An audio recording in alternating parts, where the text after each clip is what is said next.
பிழிஞ்சிக்கலாம். இந்த மாதிரி இட்லி மாதிரி பிழிஞ்சிக்கலாம்.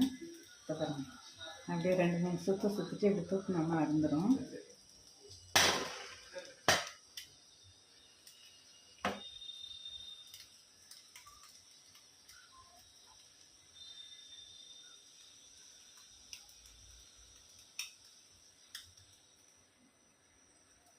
இப்போ இது சின்ன பிள்ளைங்களுக்கு எடுத்து கொடுக்கறதுக்கு நல்லாயிருக்கும். இந்த மாதிரி செஞ்சால் கீழே தட்டுலையும் ஒட்டாது, அதுக்காக இந்த மாதிரி செய்கிறேன். இப்போ ஊற்றி முடிச்சாச்சு. இங்கே பாருங்கள். இப்போ இதை நம்ம இட்லி பானையில் வச்சுக்கலாம்.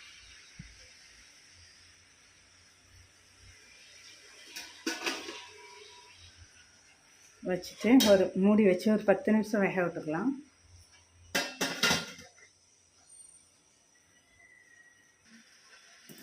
வாங்க தேங்காய் திருவி தேங்காய் பால் எடுத்துக்கலாம்.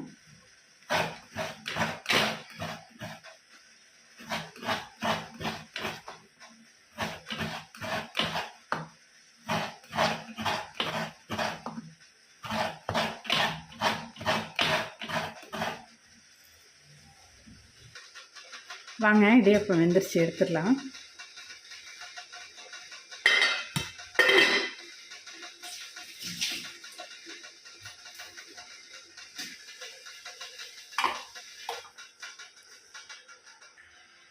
இப்போ சூடாக எடுத்து சர்வ் பண்ணுறதுக்கு எடுத்துடலாங்க.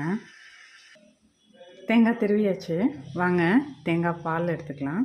மிக்ஸி ஜாரில் சேர்த்துட்டு ஒரு கிளாஸ் தண்ணி ஊற்றி அரைச்சிட்டு வந்துடலாம்.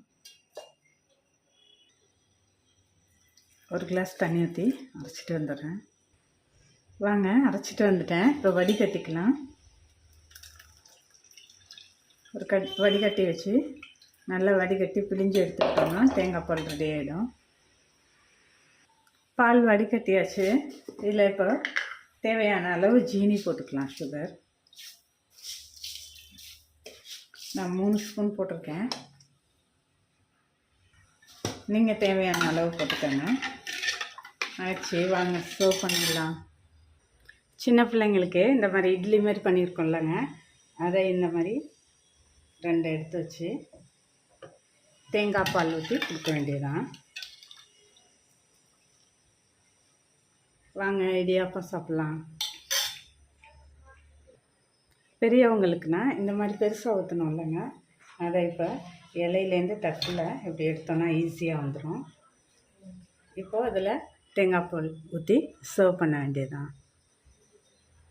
ஓகே ஃப்ரெண்ட்ஸ், தேங்க்ஸ் ஃபார் வாட்சிங்.